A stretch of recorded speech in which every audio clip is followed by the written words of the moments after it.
Hey,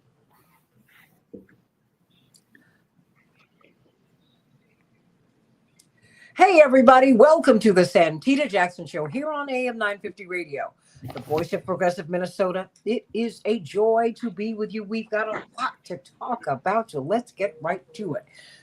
Let's talk about these massive layoffs and firings in the federal government, the Doge purges. You know, it's very interesting. Dr. Algernon Austin, who's been a guest on this show from the Center for Economic Policy and Research, has done some excellent research. He's a brilliant economist. And it turns out that when we talk about this bloated bureaucracy of the federal government, you would think that the government is loaded with all of these extra workers and it's so big and unwieldy. The fact is, since Donald Trump's birth, more or less when my parents were born, like 80 years ago or so, the federal government has gone from being occupying 4.5% of America's workforce to occupying 1.5% of America's workforce. Mm-hmm. It has been declining in numbers of workers in the federal government for decades. Some of it's been technological. Some of it, quite frankly, has been austerity. But what we are seeing is that we're watching the people from Silicon Valley, people who really have an absolute belief that machines do jobs better than people do.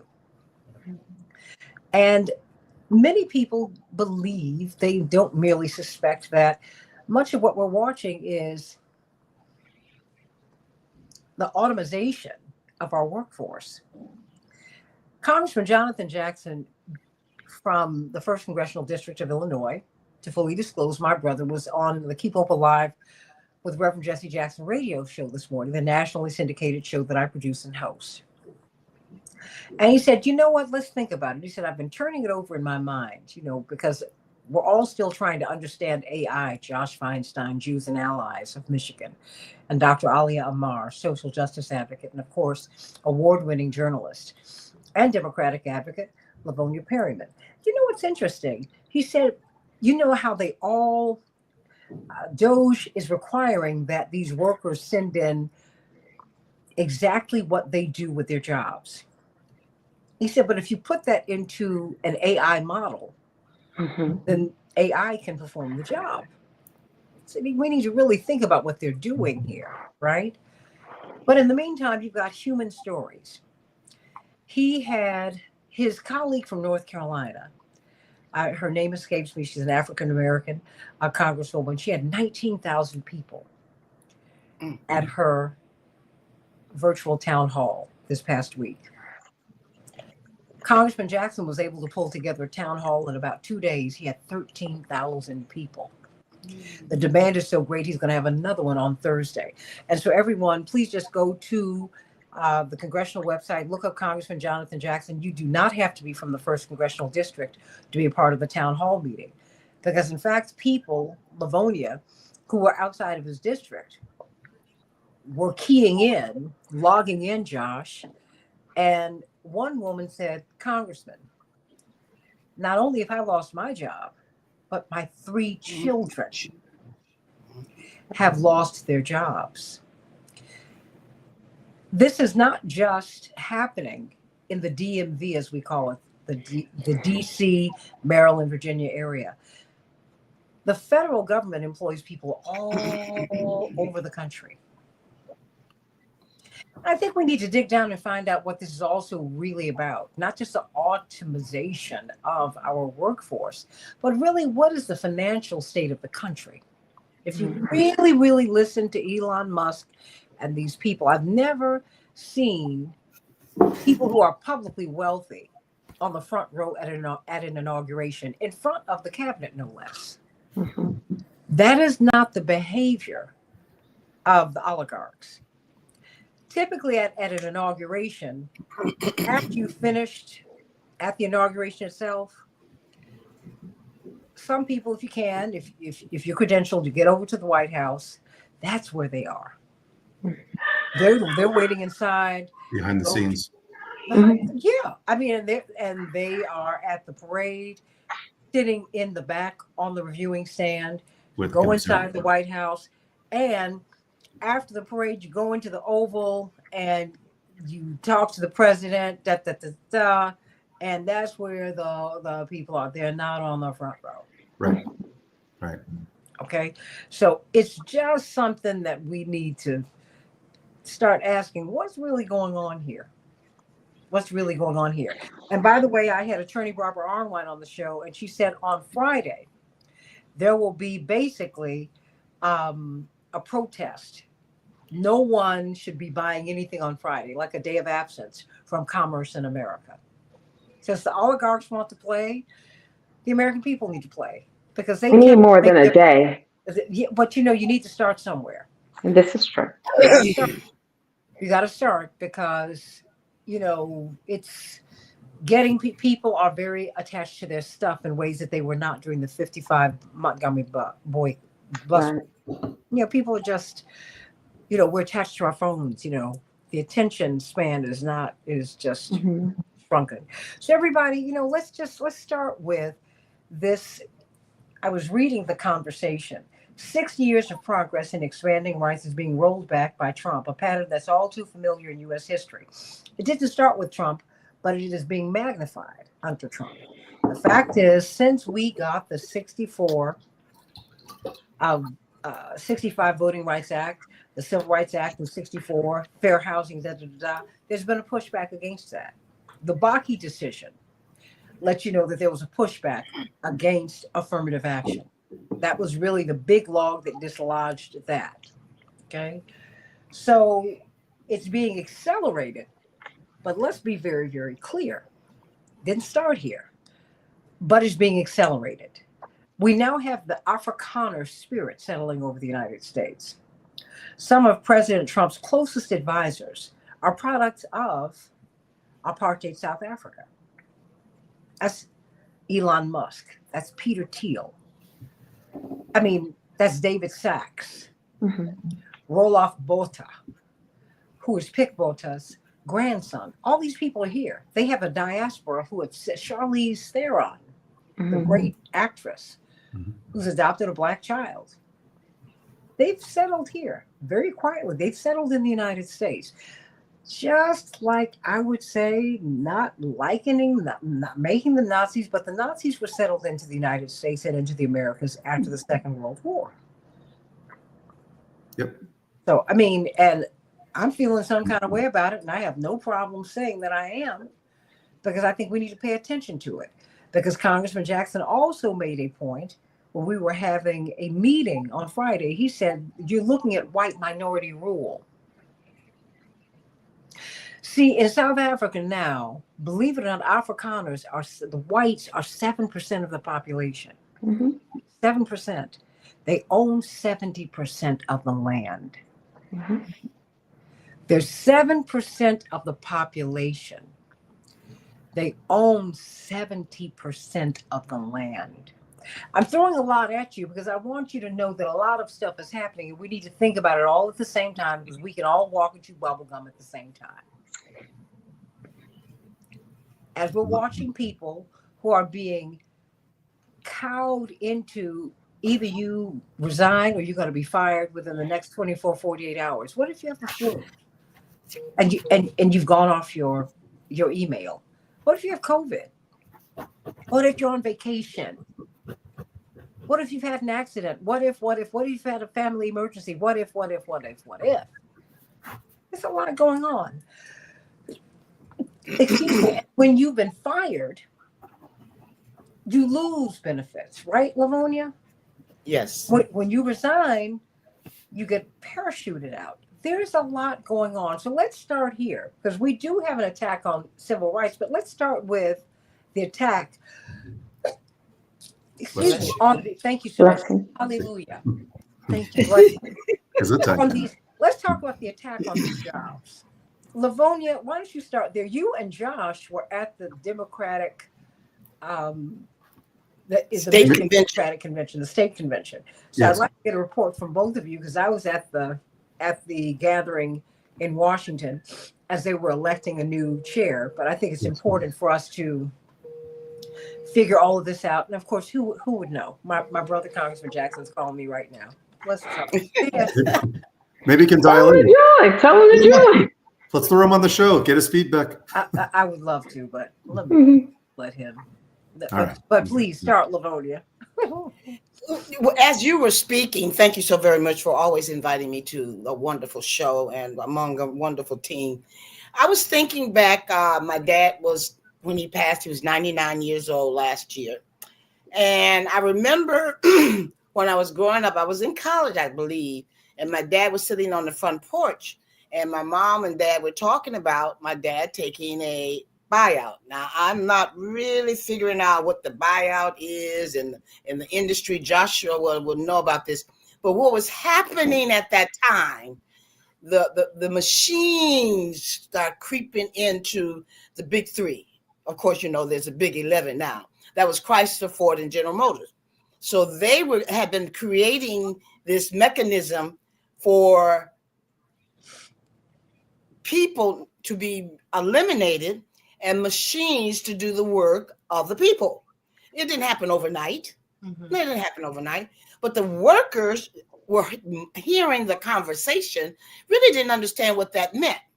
So when they finally, meaning the big three, decided they were up and ready to run the equipment to build the cars, to build the cars, they said to the workers, "Oh, we got a deal for you. That's right. We got a big deal for you. You can do a buyout, sell out. You can leave this job early. You can leave this job at 45, 55 years old, and we'll give you, I'm going to just say a figure. I'm going to just give a figure of $50,000, and you can go on your merry way." Well, there was a family discussion. Dad took the buyout. I don't know if it was 55,000, but point is, it was probably 10,000. And at the end of the day, my mother, wise mothers, said, "I don't think that makes a lot of sense. You are just 50 years old. What are you going to do with a 12th grade education coming from Birmingham, Alabama?" Well, what I'm sharing with people, the people who are being affected by what is happening today, the everyday person does come in, Sandy. I saw this on the New York Times when I was reading the information you provided me. There was a group of people who came back to work on Monday, and they were told that they were going to be laid off, not fired. But what happened, they rescinded the layoff and fired the people.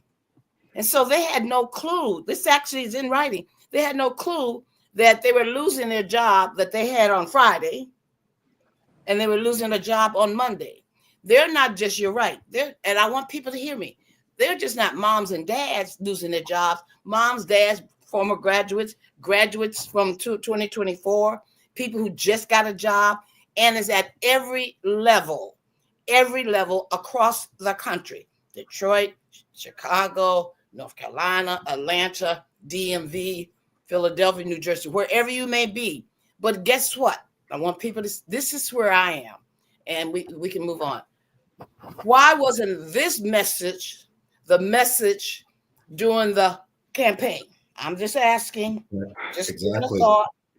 I'm just trying to figure it out, because guess what? Everybody sitting here today heard it, saw it, knew it, and we watched it unfold. This is not an overnight process. But Livonia, wait a minute. Livonia, to your point, you remember I spoke with you after I came back from Washington. And I said, I don't know what these people are doing. Remember I said this? Because wait a minute, because let's to fully disclose everybody, someone who is a veteran at this is Livonia. She's been going to stuff. She is one of the original Jackson people from 1983. And she can tell you 39 years old. That's right. Well, no, I only say that to say.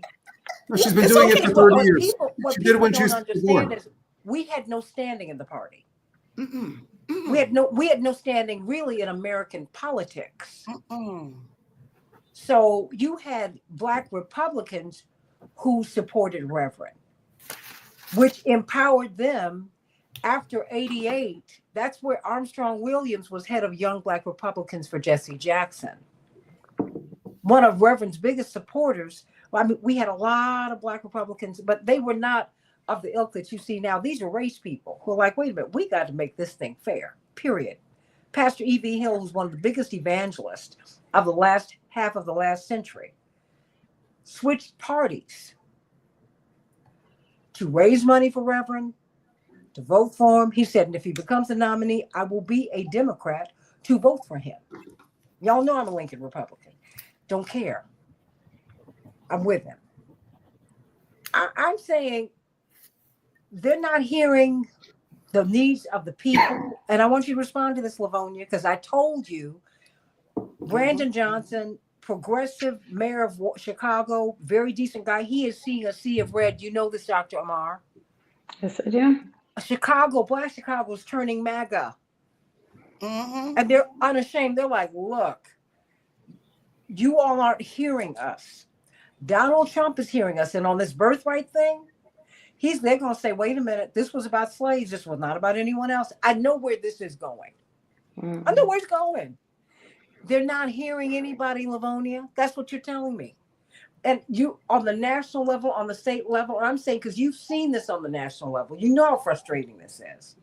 And you're telling me it's the same thing. How can the governor not come to the convention? Joshua, I don't know if you were at the Michigan State Convention yesterday. Yes, of course. As a matter of fact, I was supposed to be Al Williams vice chair, actually, before they made the deal with Curtis. I was going to be the vice chair of his thing. And it turned out like I thought it would turn out. I was not surprised. I wasn't even disappointed, actually. I thought, as a progressive, we had a very good day yesterday. Before I turn to that, I do want to make a couple of observations about this idea about AI and also dovetail on Livonia's excellent analysis. The first thing is AI and analytics, the purpose of it is to enhance one's job performance. It is not meant to replace. And so I think that is the thing that's being lost in this from the people doing the cuts, is the idea is there may be, quote, redundancy, there may be this, that, but if we're talking about it's an AI play, no. Artificial intelligence, whether it's DeepSeek or whatever app I have on my phone, it's not going to replace me, hopefully, as the husband of my wife. It's just going to help me, cook dinner better, right? What's the perfect way to prepare the steak? It actually will help me. And that's what AI is there to do, to help person with their job and enhance, give them bionics. That's one.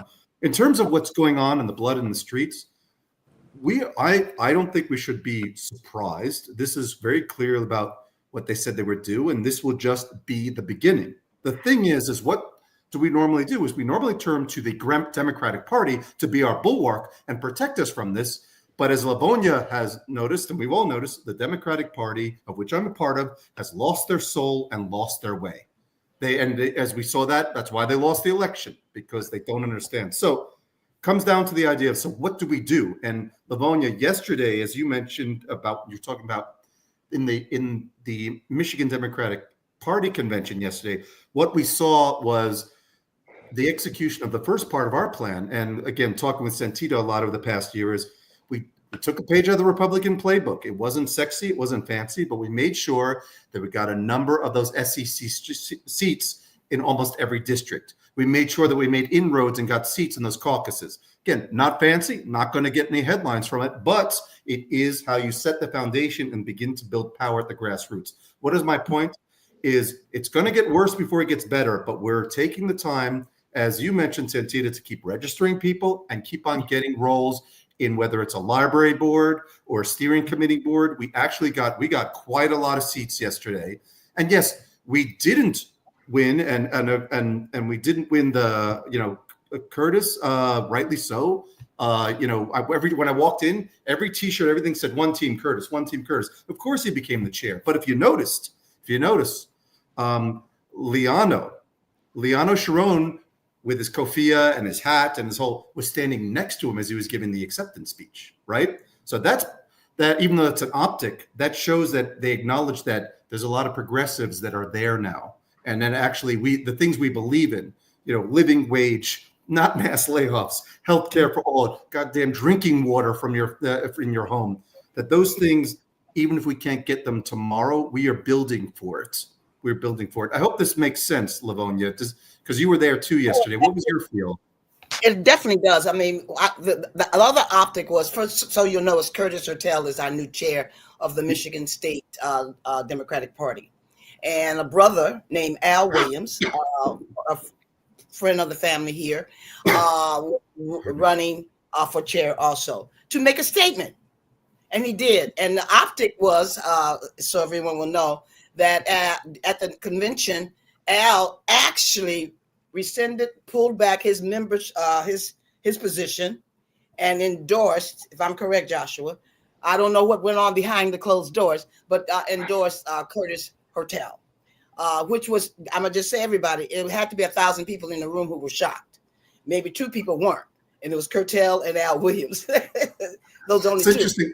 I was not in the room, but when Yes. Liano, Sharon, and Al told me about this, I said, look, I'm not surprised. And someone came up, aren't you upset? I said, no, Al made a decision. I support his decision, So I'm sorry. Who is he for the uninitiated? Because remember, the uncommitted movement first took root there.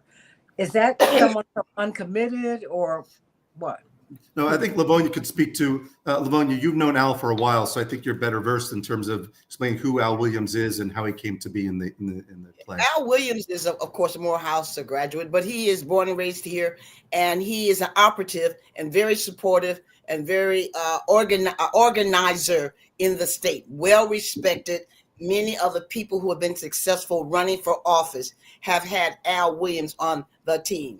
Al Williams saw what happened in the last election, just so I'll give the bigger picture. The last election, Harris election, and was outraged to the point he says, I'm gonna come from behind the curtain, and I am going to step in front of the curtain, and I am going to use everything that I know in terms of organizing and speaking truth to power and run for chair to make a statement, because I'm just going to say it like it is. What happened, even though Lavora Barnes, a Black woman, was our chair for the last 4 years, maybe 8 years, there was a problem for many people. So they said, well, no one asked the Black community who would be the next chair. And so Al's ring-a-ling-a-ling, you didn't ask the Black folk, but you won our vote. I feel like you're in that's happened in Washington. That's just okay. I'm just saying. The thing about this, the bigger picture. This has happened all over the country. Black women, as you know, Joshua, as you know, Doctor, 90% plus across the country, Black women have voted for the Democrat, no matter where they are in the country, South, North, East, or West. And what happens, it's almost like we're forgotten the next day. Tuesday is the election. Wednesday, who are you? Right. Where did you come from? Yeah. Right. And we can't go away, Joshua. You can see us live and clear. And so that was the problem here in Michigan. Al Williams says, no, we are not going to allow you to ignore not just Black women, but Black men, other people of other race, creeds, colors, or religions. Not happening today. So yesterday, you're right, Joshua, was a major statement, not only for the local Democrats and people who are involved in the progressive movement, but for the country. It was a message that was sent loud and clear. I just told him, Joshua, it was a messy conference. That was the organization. Oh my God, was it messy? Sorry. That was not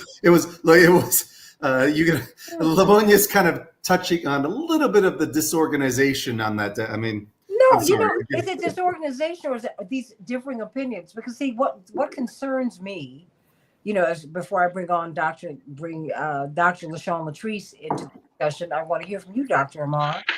You have people out here who are being subjected to hostile interviews. A hostile work environment is illegal, right? And people are frightened to death. Mm-hmm. That's the point, though. So in the first administration, part of what was frequently said was the cruelty was the point. Children in cages, on televisions across America, the cruelty was the point. Right now, the fear is the point. Fear is a major tool of autocracy. And so how do you strike fear in throughout America. And how do you get us to turn on each other fastest? You go for us economically. Because at the end of the day, when you have a woman that says, not only did I lose my job, but my 3 children lost their jobs, that is a family that's been cut off at the knees. And that family is going to be looking for ways to protect itself. Who is out there that might have what I need in order to survive? Because people have to survive. Hierarchy of needs may sound, funny to some, but there is a hierarchy of needs. Yeah. And the billionaires don't have to worry as much economically as the rest of us. Yeah, they might lose a couple of million. They can even lose $1 billion in a day. Some of them have enough where they can use $1 billion and it really doesn't mess with them. I'll never make $1 billion in my entire life. Okay. And in my entire life, I will never see $1 billion. So far smaller amounts can be distressing to me and to my household and to the households of most middle-class Americans. So when we began to see this use of fear as the tool, don't expect it to just be these threats of violence and things of that nature. It's going to begin with something that's very, very essential and speaks around the spectrum, because then you get people in line. You had to have letters go out. You had to have letters go out to say, don't respond to Elon Musk's email that was demanding X, Y, and Z. Because without those letters, he knows and everyone else does, you're going to send that email in so that you don't risk losing your job. Well, hold on. Kash Patel, the new head of the FBI, told them, ignore it. Exactly. But my point is, someone had to say that, because the average worker is not going to have an independent protest in this moment. Now, I worked for the federal government off and on for 25 years in different roles at the same place. I always had excellent reviews, and in a move that is difficult to have done, the federal government hired me at the same place 4 different times. And so, because you're good at what you do. I'm good at what I do, alhamdulillah. And so the thing about that is, the very first time that I was hired, I was recruited at my college campus. The VA came out. They were looking for new college graduates because they were, for the first time, this was in the 90s, for the first time, they were hiring into mental health. You had a rise in the number of veterans from the Vietnam War era who were seriously addicted, but now seeking help. And you had a great need to increase the workforce. We have had multiple wars since that time. And each time you have to increase the workforce that's going to take care of all these men and women that you sent in, that we sent in as a people to risk their lives and their mental health for us. And they come back physically and mentally debilitated for a significant portion of them, not all of them, but for a significant portion. When you begin to say, just in general, that the federal government is a problem and that federal employees are lazy. I've worked in the government, I've owned my own businesses, and I've worked for other people. And I can tell you that lazy is not the way that I would describe the vast majority of federal employees. People get up, they drive long distances. These were jobs that we were once seeking very much because of the stability that was offered. The retirement stability is incredible. The thrift savings plan has matching and all sorts of things that you can't get in today's corporate world. These were stabilizing entities for a middle class lifestyle. And to come in and with a saw began to cut through and just eliminate people in the cruelest, most humiliating ways that you can. When I worked for the federal government the last time, I had a 2.5-hour commute each way. And I got up every morning And I got to my job because my veterans needed me and because it was my duty to be there. And when I got my reviews, I trusted those reviews and as not only a means to get my annual increases in salary, but also to secure my job in case I exited the VA and decided to come back at another time. Everyone that I knew was working hard and making sacrifices as the rule. And the few people that were not lost their jobs. Yeah. If you lose a federal job, you used to really have to work towards that. But imagine getting excellent reviews because you've worked your butt off all year. And then someone who, and this one still baffles me, is now not in charge of this department. That's not quite a department. If he's not a government employee, but no one elected him.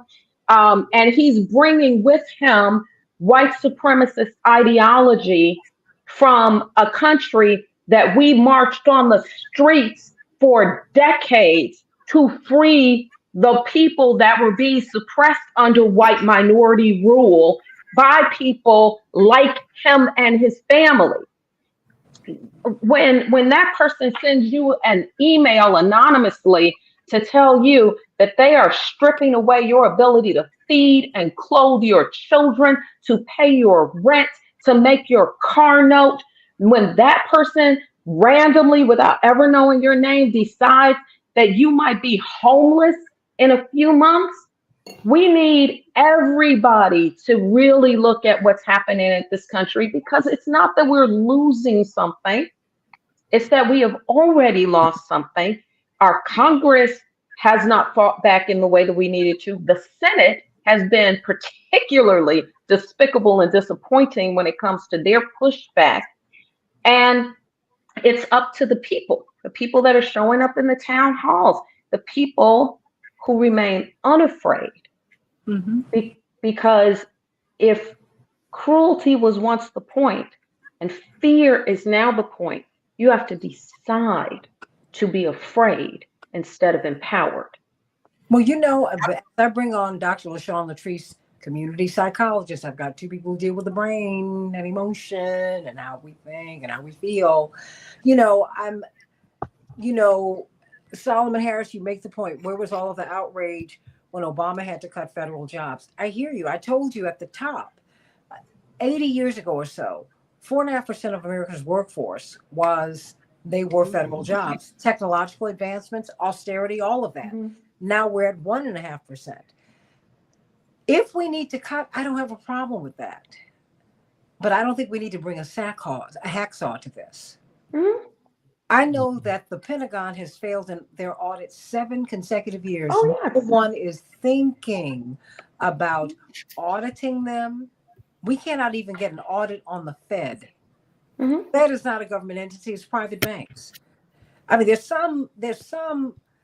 are some sacred cows, and they take up all the space. They take up all the money, and no one's looking at them. Elon Musk, bless his heart, I don't like to call, and I think it's certainly, I learned from Richard Daley growing up, you don't call the name of the opposition. But he wants to end the International Space Station. Is it in disrepair? Sure. Does it need to be reconfigured? Yes. But does it need to be reconfigured by his company? No. There's some things that the government needs to do. There's some things, Livonia, Josh, Dr. Latrice, that are the common good. They don't need to be in private hands. I don't want the TSA in private hands. I don't want air traffic controllers in private hands. I don't want the IRS, whether it exists or not, because it didn't always exist. There's some things I don't want in private hands. I don't want my personal business in private hands. That's what I got right now. And so we need to find out what's going on. And I keep saying we need to find out the state of our money, because something else is going on here. And they're not saying. They're not. But that having been said, we've got someone who declared I was a racist before it was cool, and he's 25 years old. He was fired. He wasn't fired. Pressure pushed him off his job, and J.D. Vance pulled this same man back, who made derogatory statements about Indian Americans, and his wife is Indian. His wife. Hey, look, y'all are a different bunch of people. I just know that this is promoting social instability, Dr. LaShawn Latrice. When you have this many people who are about to be Lavonia, Josh, Dr. Amar, out without jobs, that means somebody's going to lose a house. Mm-hmm. Somebody's losing insurance. Mm-hmm. And it's a cascading domino effect. I mean, But just if I may interject, this is only the beginning. Yes, Exactly. These are stages. I mean, we know this. The people who are at the job, who are doing the computer work, who is letting you in at the door, who are cooking the food, who are taking care of the children, who are teaching, who are praying at the church. We know this is just the beginning. But guess what they're doing also? Not only are they eliminating the job position, they're eliminating the backup like unemployment. So no backup. So if I lose my job, Mr. Jones or Mrs. Jones, I go to the unemployment office. There is conversations and action going on right now in the administration to eliminate unemployment and the senior citizen Medicare backing that up. So not only are we talking about jobs, we're talking about services that would support individuals who are in need, that mother and the 3 children. Wait a minute. I remember I was celebrating 10 years ago when you were able to put your child up until they were 26 on your insurance. That was a backup. That was support. Made a difference for so many people. We have to shout it from the top of our voices. The organizations that are out there need to really get the message to the people. Most of the people don't even know who Elon is. I mean, they know who signed their check. Think about that.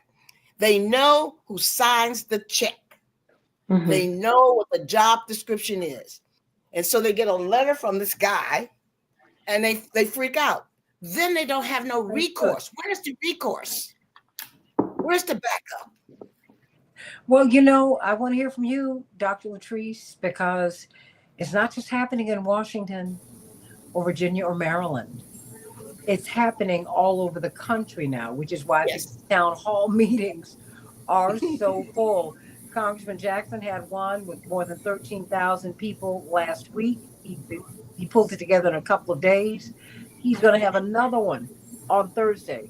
I urge all of you to tune in. Go to Congressman Jonathan Jackson's website and tune in. I think it'll be about 6 in the evening, Central Standard Time, 6 or 7. Get on there. You want to be a part of this town hall meeting, because I think that wherever you see a town hall meeting from a congressperson, wherever they are, you need to join in. Because you saw Congressman McCormick, first-term congressman, who is, I'm hearing some background noise. I need to find out what that is. Okay, that's you, Dr. Latrice. I just need to get you in a quiet place. His constituents are beyond furious. And they were being cheered on by their fellow Americans. He's from an affluent area that is white. People are saying, wait a minute, you've got Jesse Waters on Fox News who was cheering on these firings of these DEI workers. Just one problem. Now he has a friend. He said he wasn't DEI. Wait a minute, he's been fired. We need to be gentler. No, sugar. There are more white people in America than everybody else. This meant you too. Solomon, I hear you. What about the federal workers that don't work and just collect checks? What about Northrop Grumman and Boeing? Boeing can't keep a plane in the sky with people on it, and yet they continue to get federal contracts. What about them? What about these are the companies that profit from war. These are the people who don't want us to end this debacle in Ukraine.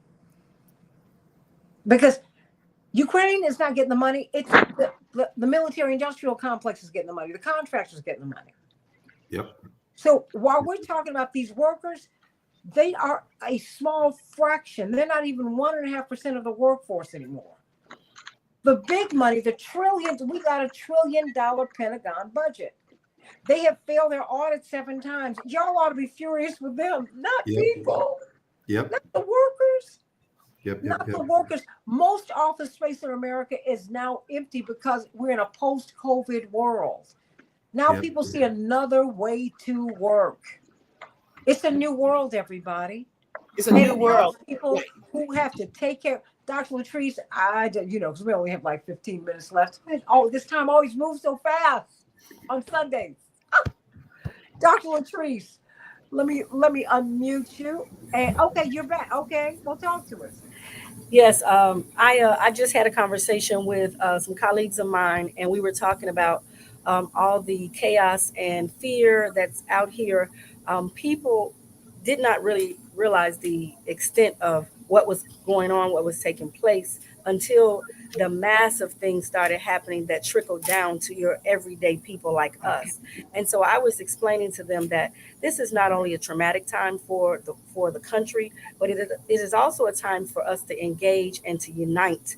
Because if we don't believe that none of these things will hit us, then we're not going to move. But as you can see, there is no way this domino effect cannot hit our front door steps. So until it gets to those congressional people, those political authorities, until it starts hitting their neighbors, their cousins, their aunts, they're not going to take this serious either. But right now, it is a pause for concern, but it is not the time for us to fear and to ball up in a corner somewhere. Right now, I feel like this is the time now where we need to put our hats in the ring, and all of us need to come together to fight. And we have to show them that we can change things by uniting as one and making our voice way louder than it has been. And let me say this to Steve Henn, who's come in. He has come under fire because he disagrees with the point of view of the majority of us here. Steve, please don't leave. I'm not offended by your presence. I appreciate the fact that you came here, and however you got here, I'm glad about it. As Americans, we're going to have different points of view. We can disagree without being disagreeable. Let's not be unkind to each other. Let's start listening to each other. At the end of the day, my father did say this, and it's so true. He said it more than 40 years ago. We came over here on different boats. Different ships. We're in the same boat now. That's right. At the end of the day, we are all connected to each other. That's right. There was something that I heard during the Reagan era. The recession occurs when your neighbor loses a job. The depression occurs when you lose a job. Yes. The fact is, we're all, as John Kennedy said, breathing the same air, occupying the same space on earth. We are all here together. And everybody, let's not run folks away and name call. And I hear you because we disagree, and everybody's in their feelings about a lot of things. But we have to be patient with each other.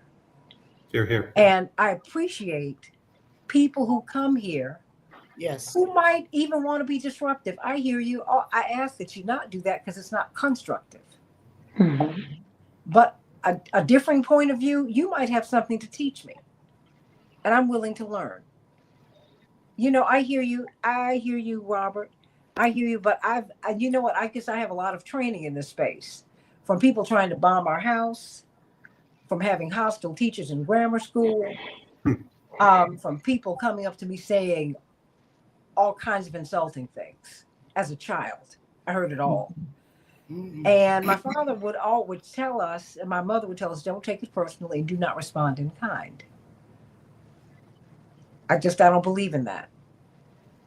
And at the end of the day, you will be surprised. Sometimes your greatest foe can become your greatest friend. Mm.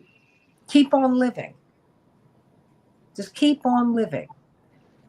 Some people who I thought would bury me have rescued me. Some people who I thought would rescue me thought to bury me. It's just the way it works. So let's not do this. Let's not do that. Let's just let's do that. Well, no, I shouldn't have been a consultant for the campaign. If people don't ask me to consult, I don't. I'm not. I will help you in any way that I can. Okay. What I did on this show was try to offer constructive criticism. I had Josh Feinstein, Jews and Allies, coming out of Jewish Voice for Peace, offering constructive criticism I had this woman who is a bridge between the Arab and Black American communities. Mhm. Brilliant research scientist, Dr. Amar. I had a veteran of presidential, gubernatorial, mayoral campaigns, award-winning journalist, someone who really understands how to do messaging. I've had Lavonia Perryman here. I've had this community psychologist here, and we've had a wonderful group of people. We've become a family, and we don't all agree on everything. But what we have understood through this time together is that we really need each other.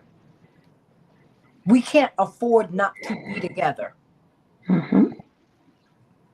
The psychology of the society has changed. We used to get buckets of chicken and everybody just reached in and got a piece. Now everybody wants their own individual meal.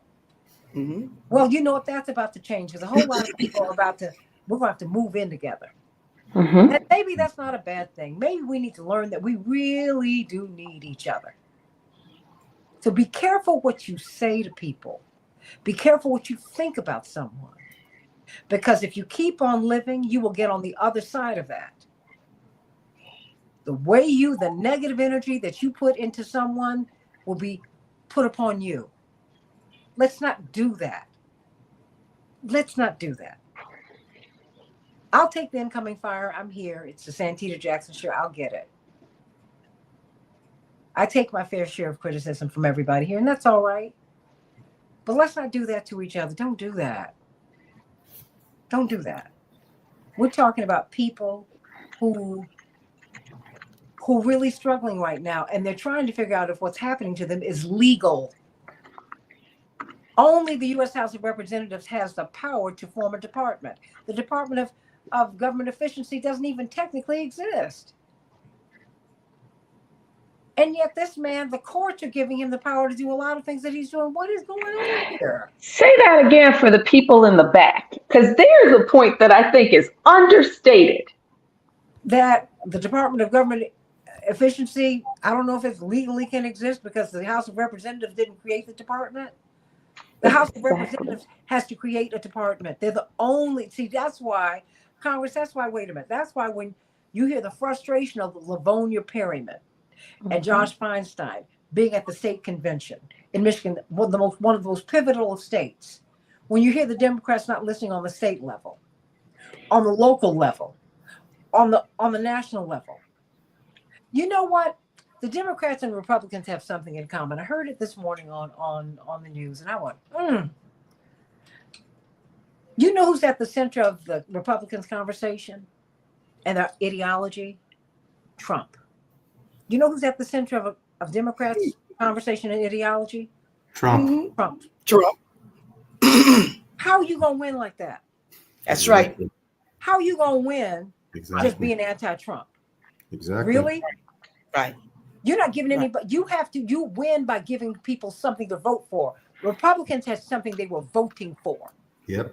Democrats had something they were voting against. That is spiritually unsustainable. Yes. I'm with God, not anti-devil. Of course I don't support the devil. No, I'm following these principles. As a Christian, I'm following the principles of Jesus Christ, not as vengeance, but for my salvation. You have your belief system, Alia. You have yours, Josh. Everybody has theirs. But it's not anti, it's supportive of a core set of beliefs. Democrats will not win If I can decide what they're going to be for as opposed to whom they're going to be against. If I can jump in for a second, Santita, because you said another thing. I got 5 minutes, and I'm gonna give everybody a minute to close out. Really quickly. Now, last time that I was on, I was quoting Shakespeare and Tupac, but you just gave a lead in to quote Lauryn Hill. How you gonna win if you ain't right within? How you gonna win if you ain't right within? Exactly. And that's the problem. Hold on. Come again. Come again. Yeah. I couldn't let that go. I couldn't let that just slide past. But neither. Get ready. The miseducation of Lauryn Hill, the miseducation of all of us. Come on, y'all. But that final minute, you got one because I'm going to go around the room because we're going to continue this conversation. Not today, but moving forward. Because as what I'm hearing from Livonia and Josh, I'm like, really? Your own governor didn't even come to your convention. What? This is so crazy. Yeah. And you have a young man, a young black man who's the lieutenant governor, who could become the next governor. So you all telling me you're not supporting him? Mm-hmm.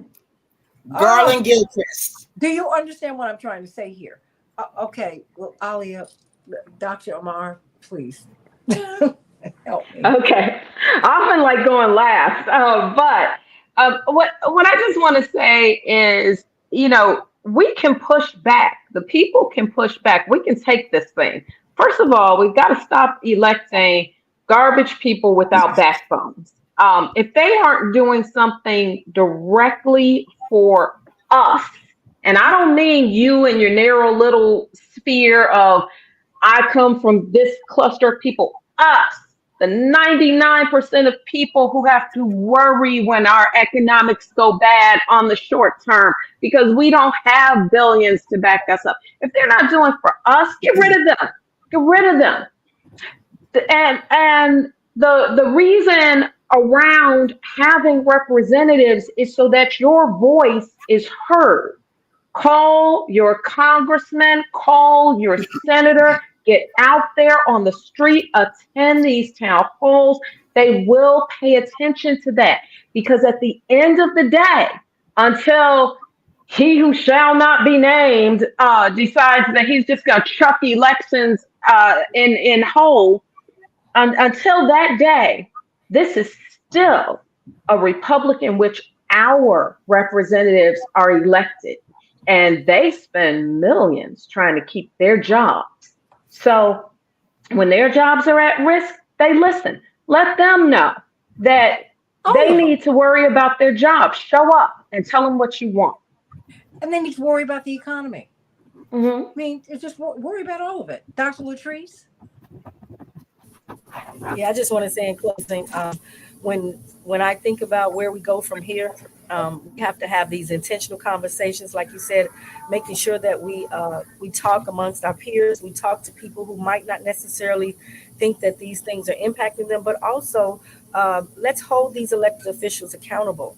Let's make sure that that their voices start echoing our voices. I think we've let them off the hook too easily, and I think until we hold their feet to the fire, we're not going to see any real change happen. So I pray that we just continue to unite and educate one another, so we can make those elected officials do what they are paid to do and represent us. Well, and press the corporations who are pressing them. See, we got to get that target right. Don't get on lobbyists. You better get on the companies that the lobbyists are paid by. You need to take stock in these corporations, if not individually, as groups, and attend the stock meetings and get them straight, because it's the corporations that are jamming us. They hire everybody else. Josh Feinstein, Jews and Allies of Michigan. Ooh. So, Santita, the fear we talked about, which is horrible and real, and that cascading fact, it is a tactic, as was pointed out today. There is an effort to make people be afraid, and it can work. Mm-hmm. And no doubt it can work. Again, you go after, when you're on an airplane and oxygen gives out, they tell you on the thing, make sure you put the mask on your face before you put it on your child. Mm-hmm. Keeping the order. Now, again, how do we combat that? We've already said a number of times, there's no quick fix, but we need to continue to get involved. I say to your listeners, get your seat at the table. Attend, as I said, attend the town halls, but now raise your hand and go in and be a volunteer in terms of any board that's available. Get involved in the local level. That is how we can begin to take our country back at the grassroots. That it's going to be a long game. It's going to get worse before it gets better. Last but not least, Livonia Perryman, let's connect afterwards and compare notes from that convention. All right, okay? For sure. Definitely going to have to do that. Livonia? Okay. Joshua was right on point. When I think about what what the congressman is doing, Jackson, in terms of 13,000 people coming together, and other congresspersons too, others. I mean, yeah, I get that point, but I'm going to say Jackson. That's just where I am. But my point is, it reminded me of the resistance in the 40s. And the resistance was the grassroots, down and out individuals who had lost their jobs, lost their homes, and lost their families. Just think about that. But they came together. But what we have to do with the resistance, or those individuals like Joshua has spoken about, we have to give them tools and information on what to do. It can't be, oh, we shall overcome. I got that part. You and I can talk about that later. But in terms of the resistance on your street, on anybody's street, and anybody's boulevard, anybody's job, anybody's school, you got to speak their words, their truth, their message, and give them the tools. You need to show up at this town hall meeting at 6 o'clock, and you need, and these are the plans. And when you leave out of a town hall meeting, you must have a challenge and come back. What are we going to do? I think of the unity that we have. Coming March is the Edis Pettus Bridge March. And when you see that picture, you see a diverse group of people. That's the resistance. And that can happen in your neighborhood. And that's what we should be talking about, preaching and sharing. But we got to give them the tools to survive. Amen. And you know what, everybody? Call 202-224-3121. That's Congress, both houses. Call everybody. Call Republicans, call Democrats, participate in, find out where the town hall meetings, many of them are virtual. Get involved. Weigh in. The way our republic will survive is if we participate. And Karen, I really appreciate your input always. You said so many reasons to vote for VP. Nope, can't change the truth. I hear you, but you can't relitigate that.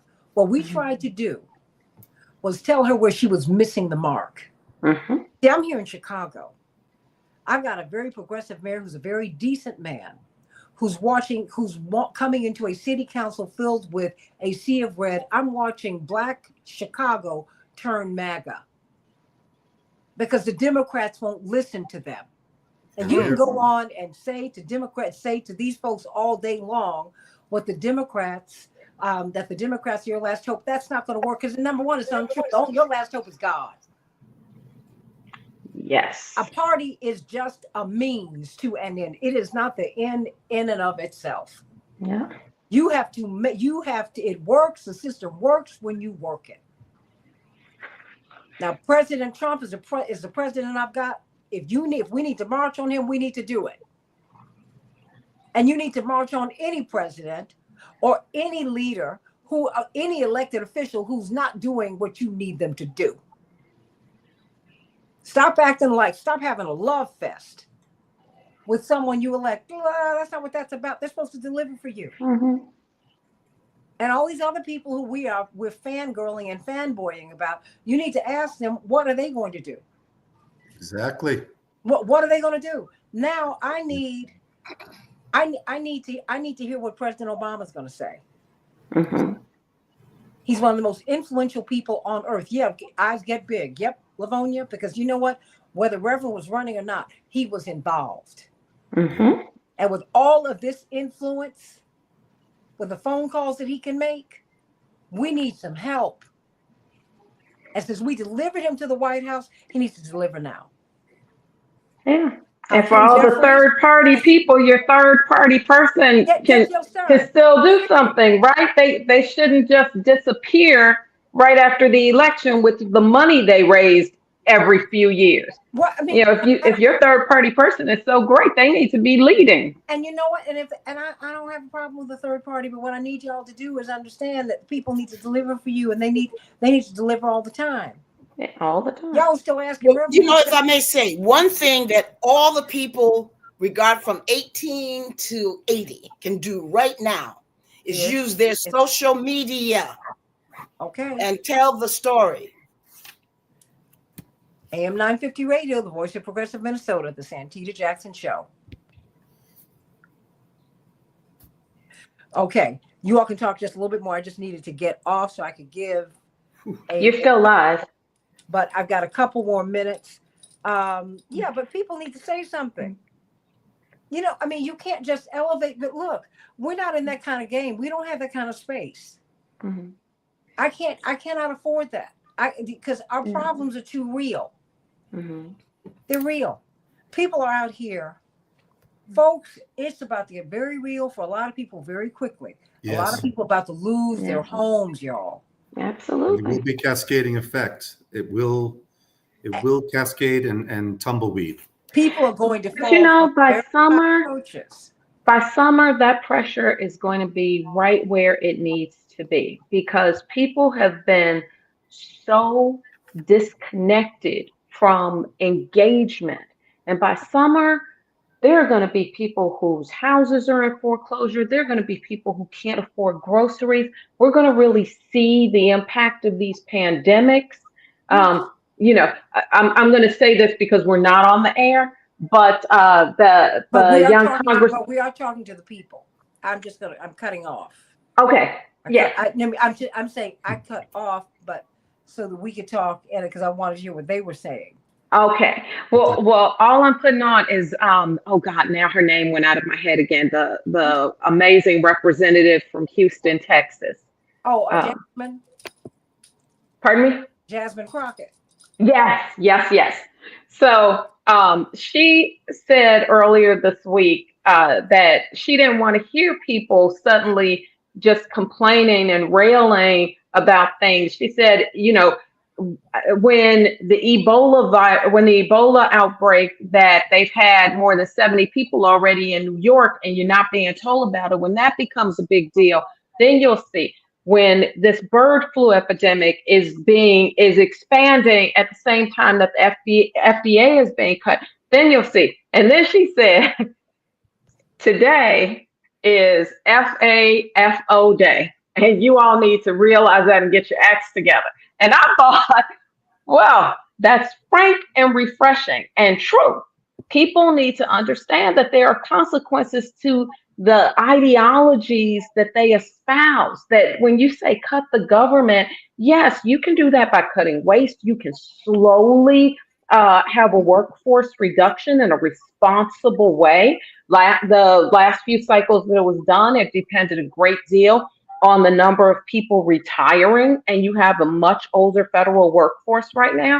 You can make responsible reductions. But if you just vote for the guy with the saw in his hand, who we don't know who he is or how he got there, then, you know, I think I agree with Representative Crockett. FAFO. If you're going to cut, why aren't you going to look at the agency that's failed 7 consecutive audits? I ain't got a problem with cutting.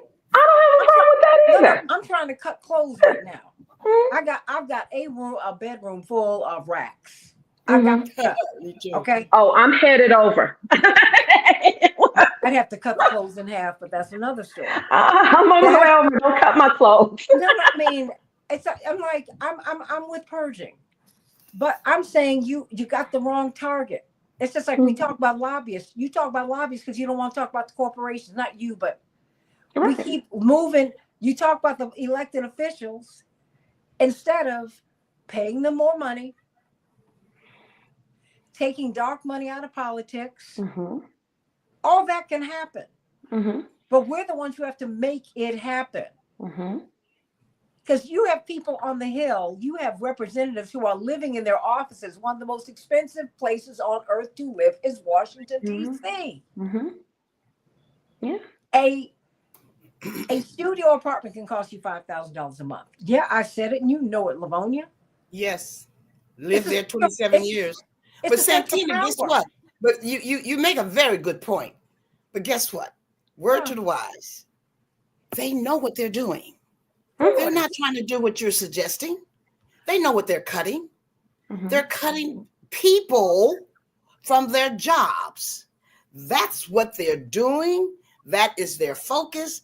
It could be NASA. It could be the Pentagon, the Labor Department. They already know that. They're cutting where the cuts could be, where the cuts should be. They got that part. This is about people. And you know what? When you cut people, you foment social unrest. Yep. And then you can have an excuse to curtail people's rights. Yes. And not only that. Wait a minute. Hold on. Don't fall for that. That's why nonviolent resistance was such a brilliant and divine tactic, because the way Dr. King and Bayard Rustin and Ralph David Abernathy and the SCLC, Reverend Dr. Wyatt T. Walker, all these people led the movement. Ella Baker, Fannie Lou Hamer. You were so peaceful, they could not institute martial law because we were peaceful. The only time Dr. King's March dissolved into violence was a black man, a black student from Morehouse, who was CIA. Exactly. He was a saboteur. All I'm asking you all to do is not fall for it. Yeah. Don't fall for it. Yeah. All of this is designed to take our eyes off the prize. That's right. That's right. And they're playing games. Anytime Steve Bannon and Elon Musk give you the Hitler salute, the Nazi salute, and nobody says anything, really? Wow, that's something Really? else. No. And then the ADL gives them a pass. Yeah, that was fascinating, by the way.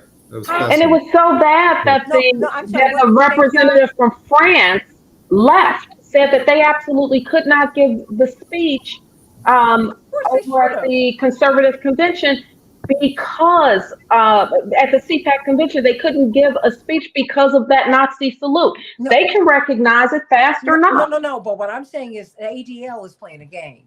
Yes. That's right. And it's very much so. It's just as racist as it can be, and they should be called out because these people are calling to deport students. Yes. Palestinians. Just stop. Just stop.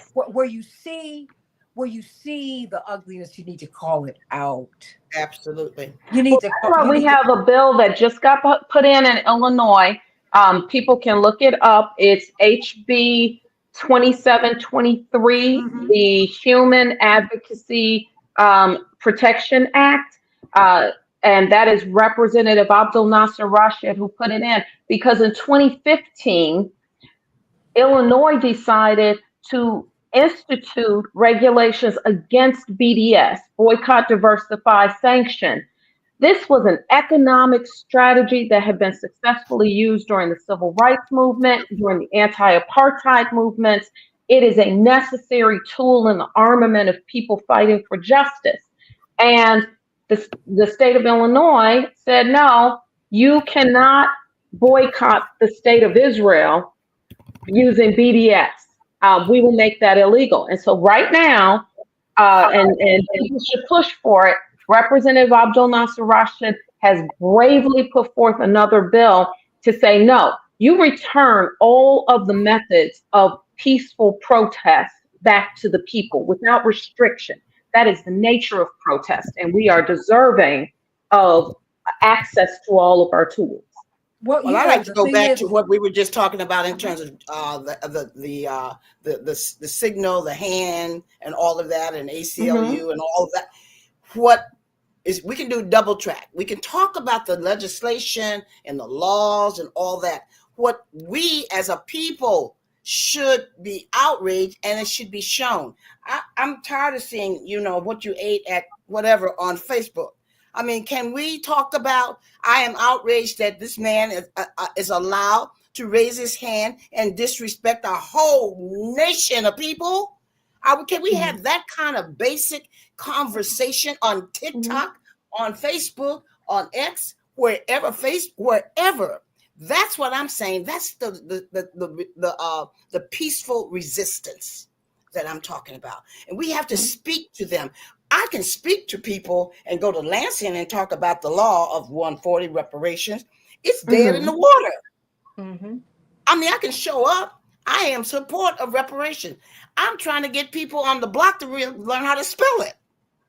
You see what I mean? Yeah, absolutely. There's a difference. But but I want to see all of that. Because what we're doing, we're ignoring a lot of issues that we're dealing with, because we still have Haitians who they're treating as subhuman. Yes. I mean, you got the Congo. You got a lot of stuff happening at one time, and all this stuff is just sucking up the air. In the meantime, all this stuff is centered around war. Mm-hmm. Well, I mean, we can't afford this. No. That's part of the reason they're doing all this cutting. We're broke. The country ain't got no money. And Elon Musk flipped and said it in the Oval Office. I'm going to find the clip. You cannot spend $2 trillion more than you take in and have $36 trillion in debt. It's unsustainable. Every time that people say that they are finding the money in government and, saving us, it's usually just them redirecting it in some corrupt way. Government is not the problem. Elon Musk is a billionaire based upon government contracts. Exactly. So is Jeff Bezos. All these people are making money off of us. And we just need to just stop it. You know what? The agent provocateur, go to Democracy Now! Amy Goodman, I think on the 50th anniversary of the assassination of Reverend Dr. Martin Luther King, had these 3 provocateurs on her show. And she pointedly asked this gentleman about his alleged ties to the CIA, and he couldn't answer the question.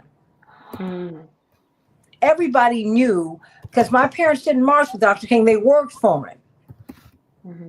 And they felt that there was something that was off about Memphis. They didn't, Reverend Bevel, my father, and others didn't feel it was good, because they were also, they had gotten so much momentum in the Poor People's Campaign. See, the Poor People's Campaign is not new.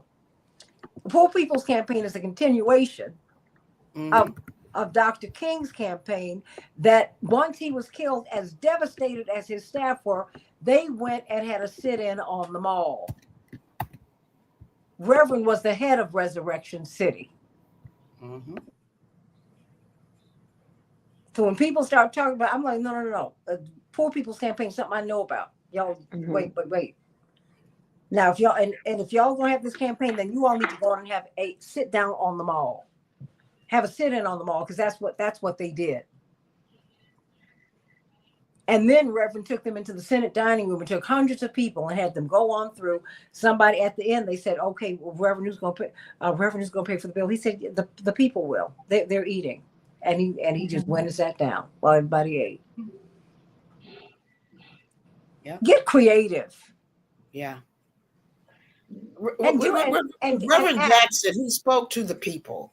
I mean, the people can almost verbatim today, if they're over 50, word for word, not just I am somebody, they get what he said and they internalize it. And so it's not just the message, it's the messenger. It's how we present it.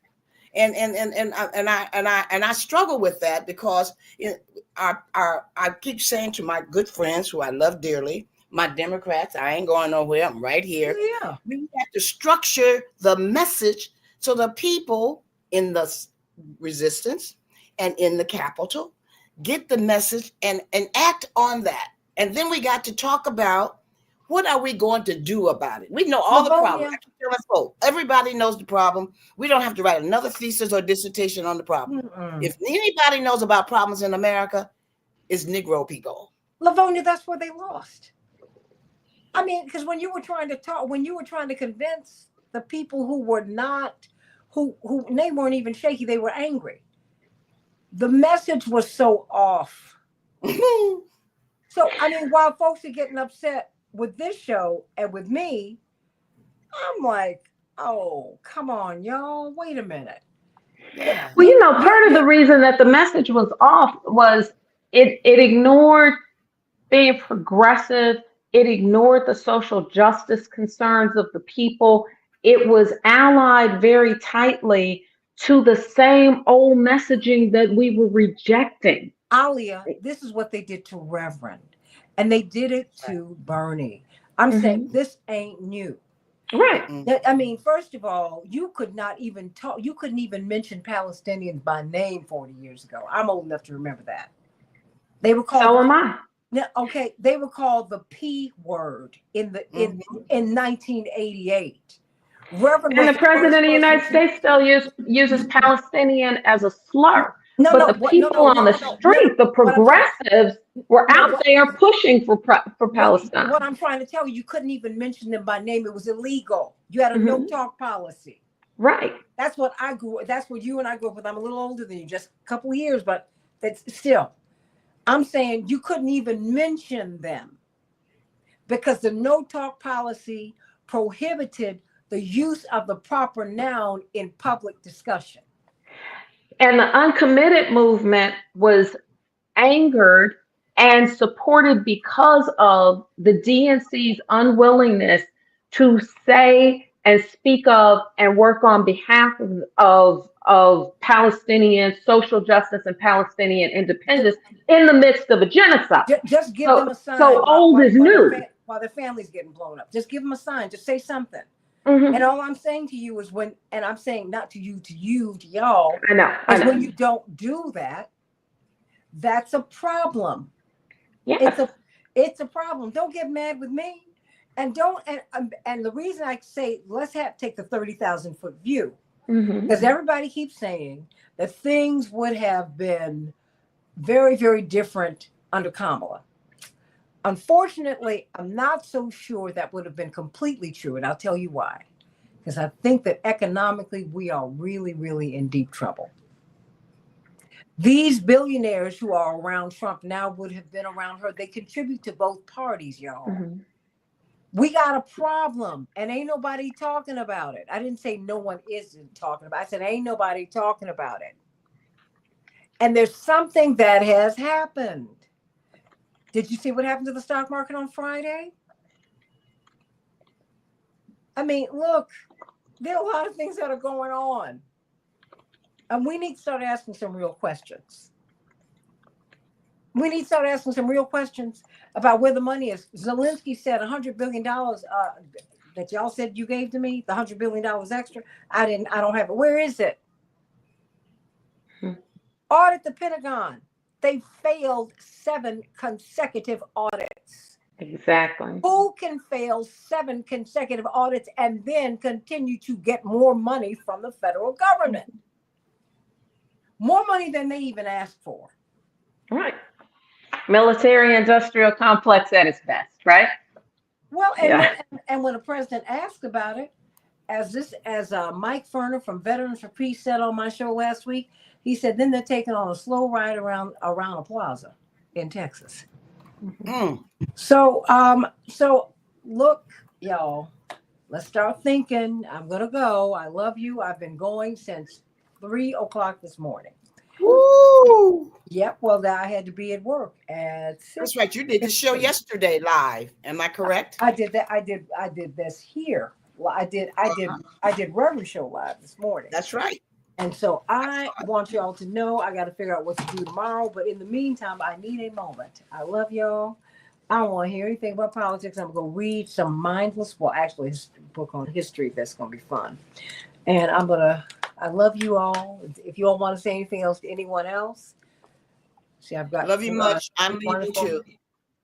But I love you because my phone has been buzzing. I've got to call someone, several people back. Lord, you know what? Thank you for having us again and for hosting these conversations. I'm going to pick out some mugs for everybody.